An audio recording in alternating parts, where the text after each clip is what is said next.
Tim hukum 3 pasangan calon presiden dan wakil presiden telah menyerahkan dokumen kesimpulan sidang sengketa hasil Pilpres ke Mahkamah Konstitusi.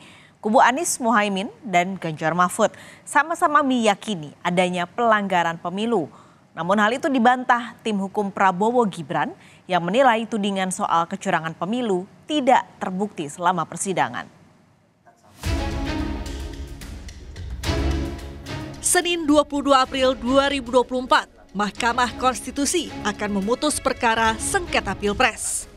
Rangkaian sidang sudah dimulai sejak 27 Maret lalu yang dimulai dari pemeriksaan pendahuluan, penyerahan jawaban dan keterangan pihak terkait serta pemberi keterangan, penyerahan jawaban termohon dan keterangan pihak terkait serta pemberi keterangan, hingga mendengarkan keterangan saksi dan ahli. Dan pada Selasa kemarin, tim hukum Anies Baswedan Muhaimin Iskandar menyerahkan kesimpulan sidang sengketa hasil Pilpres ke Mahkamah Konstitusi. Mereka juga menyerahkan 35 bukti tambahan ke Mahkamah Konstitusi. Tim hukum Amin yakin semua bukti yang disampaikan selama sidang sengketa hasil Pilpres di MK sudah lengkap. Menurut saya tidak ada kata lain lagi kalau tidak dikabulkan. Mahkamah Konstitusi yang dengan profesional selama ini sudah melakukan sidang dengan baik dan tulus. Saya mengikuti setiap hari, mudah-mudahan diberikan keleluasaan berpikir, hati yang tenang untuk bisa memutuskan dengan seadil-adilnya.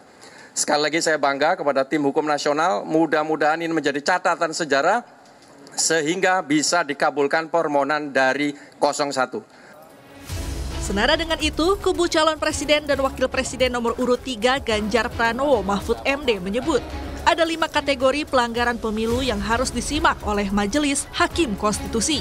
Mulai dari pelanggaran etika, nepotisme yang ditunjukkan presiden, penyalahgunaan wewenang hingga penyalahgunaan aplikasi IT di KPU. 5 pelanggaran inilah yang menjadikan Pilpres 2024 harus diulang. Proses yang penuh dengan pelanggaran-pelanggaran itu tidak menghasilkan output yang sah, yang legitimate, yang valid. Karena itu kami konsekuen dengan apa yang kami argumentasikan dalam permohonan kami. Penuhnya pelanggaran itu membuat output dari pemilu, termasuk pencoblosan pada tanggal 14 Februari, itu tidak bisa dianggap sah. Ya. Nah, MK tentu membaca apa yang kami tulis, ya, dan pemilu bisa diulang dan ada jurisprudensi. Sementara itu, tim hukum Prabowo Gibran menyebut gugatan dan permohonan yang diajukan oleh tim hukum Anies Mohaimin dan Ganjar Mahfud soal dugaan kecurangan pemilu bukan wewenang MK.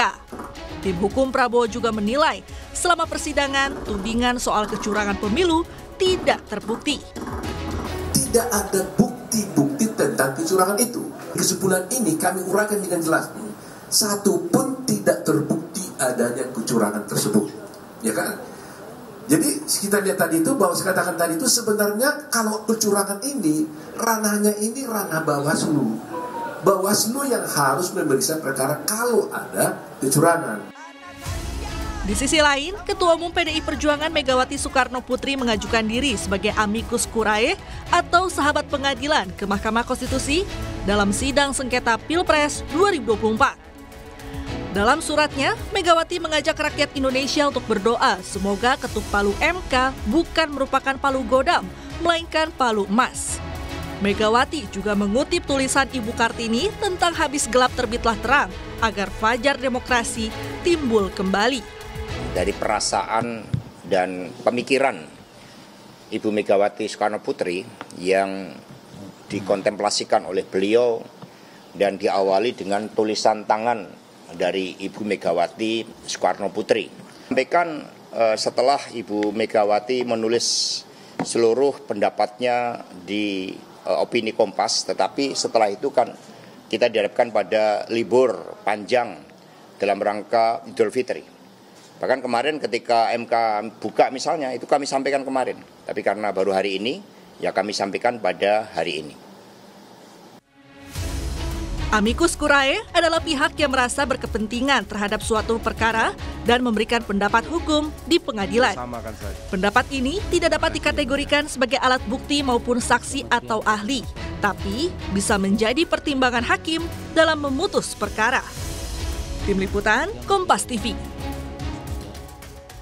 Para pihak pemohon dan termohon dalam sidang sengketa Pilpres sudah menyerahkan kesimpulannya dan kini hakim menggelar rapat permusyawaratan secara tertutup. Lalu bagaimana perkembangan terkininya? Kita langsung tanyakan pada jurnalis Kompas TV Niputu Trisnanda dari Gedung Mahkamah Konstitusi. Putu, rapat permusyawaratan hakim hari ini digelar. Nah, teknisnya sebenarnya seperti apa? Apakah kesimpulan yang disampaikan para pihak kemarin dan juga ada beberapa amicus curiae juga jadi bahan pertimbangan dalam rapat hakim hari ini? Ya, selamat siang, Paskalis dan juga saudara. Kalau pertanyaannya apakah kemudian berpengaruh atau tidak dengan adanya dorongan dari sejumlah pihak, baik itu dari unsur BEM misalnya ya, dari mahasiswa, kemudian ada juga dari tokoh-tokoh, ada juga dari pegiat-pegiat terkait dengan urusan ketatanegaraan. Tetapi kalau pertanyaannya apakah berpengaruh atau tidak, tentu saja ini semua dikembalikan kepada majelis hakim. Apakah kemudian memang amicus curiae atau pendapat-pendapat dari sahabat pengadilan ini cukup untuk menjadi pertimbangan majelis hakim, dan keputusannya harus kita tunggu nanti pada tanggal 22 April 2024. Tadi saya sempat berbincang dengan juru bicara Mahkamah Konstitusi Fajar Laksono bahwa memang yang disampaikan mulai dari hari ini sampai dengan nanti sekitar tanggal 21 majelis hakim ini melakukan RPH atau rapat permusyawaratan hakim setiap hari dari pukul 8 pagi. Jadi kalau tadi mencoba mengintip begitu ya bagaimana suasana kebatinan dari para hakim, apa yang kemudian dilakukan, karena kalau kita kan tidak bisa memantau secara langsung. Tadi disampaikan oleh Fajar Laksono bahwa memang masing-masing hakim ini sedang menyusun terkait dengan legal opinion, pendapat-pendapat hukumnya, pertimbangan-pertimbangannya di masing-masing ruangan, dan nanti akan kemudian dirapatkan dan juga akan diputuskan apa putusan yang paling adil. Kalau kita berbicara soal Mahkamah Konstitusi, tentu saja ini bukan hanya bicara soal diterima atau tidak diterima gugatannya, tetapi untuk Pilpres kali ini Mahkamah Konstitusi sendiri sebagai sebuah institusi juga mengamini dan meyakini bahwa Pilpres kali ini sengketa yang masuk ke Mahkamah Konstitusi saat ini adalah sesuatu yang baru dan memang menjadi sorotan bagi seluruh masyarakat Indonesia, begitu berbeda dengan yang terjadi pada 2019 ataupun juga pada 5 tahun sebelumnya. Ini sungguh berbeda, apalagi pada konteks Pilpres, sengketa Pilpres. Ini biasanya belum pernah ada amicus curiae atau pandangan pendapat dari sahabat pengadilan. Biasanya kalaupun ada dan kemudian masuk dalam putusan hakim begitu sebagai salah satu pertimbangan, ini hanya ada pada pengujian atau pembahasan terkait dengan undang-undang saja. Sementara di sengketa Pilpres ini tidak pernah ada sejarahnya, kemudian ada pihak yang mengajukan amicus curiae, kemudian memberikan pandangan-pandangan.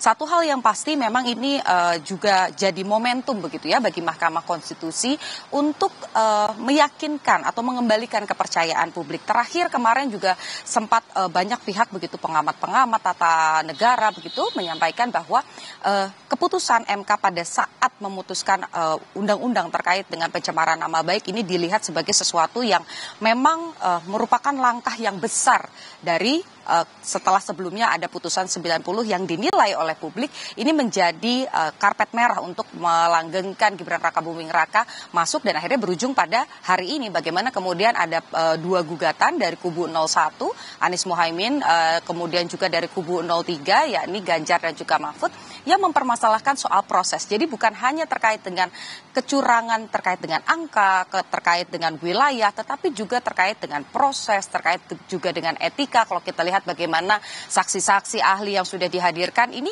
perangnya tuh perang opini begitu ya, bagaimana kemudian ada narasi-narasi yang disampaikan, bahkan kemarin ada Romo Magnis begitu yang datang dengan membawa background atau latar belakang etika untuk kemudian membahas apa yang seharusnya terjadi dan bagaimana seharusnya pemilu ini diselenggarakan. Tentu ini adalah hal yang baru, hal yang berbeda, dan yang satu dipastikan adalah ada keadilan yang disampaikan, termasuk juga yang kemarin terbaru masuk begitu ya ke Mahkamah Konstitusi adalah amicus curiae dari Megawati Soekarno Putri begitu. Pesannya adalah berharap ada keadilan. Nah, pertanyaannya keadilan mana yang akan dipilih oleh majelis hakim, karena kalau kita lihat begitu ya, pihak terkait kubu 01 dan juga 03 ini masing-masing punya sudut pandang yang berbeda. Kubu 01 minta PSU atau pemungutan suara ulang tanpa Gibran Rakabuming Raka. Kubu 03 minta ada diskualifikasi pasangan Prabowo dan juga Gibran Rakabuming Raka. Sementara pihak terkait kubu 02 tentu saja merasa bahwa tidak ada yang salah dengan pemilu dan secara angka dan juga bukti-bukti yang disampaikan ke pengadilan ini sudah cukup membuktikan bahwa memang Prabowo Gibran layak untuk kemudian maju sebagai pemenang begitu ya dalam kontestasi Pilpres 2024. Jadi kalau kita lihat ini memang perlu pilihan yang paling pas begitu ya dari majelis hakim. Kita nantikan selama RPH berlangsung sampai dengan tanggal 21 nanti apa hasilnya, kemudian apakah kemudian amicus curiae ini akan masuk dalam pertimbangan-pertimbangan hakim. Ini juga jadi sesuatu yang menarik. Legal opinion apa yang kemudian akan disampaikan, tentu saja ini juga jadi hal yang menarik. Teranyar semua amicus curiae ini sudah masuk dan juga sudah diberikan kepada majelis hakim yang kemudian nanti akan menyidangkan dan juga akan memberikan keputusan. Jadi kita masih menunggu kira-kira di masing-masing ruangan dari majelis hakim ini apa yang kira-kira akan ditulis dalam putusannya nanti pada tanggal 22 April 2024. Pas Kamis. Oke, jadi ini akan dimulai tanggal 16 sampai 21 dengan segala pertimbangannya dan putusan hakim akan dibacakan 22 April mendatang. Terima kasih Niputu Trisnanda sudah bergabung langsung dari Gedung Mahkamah Konstitusi.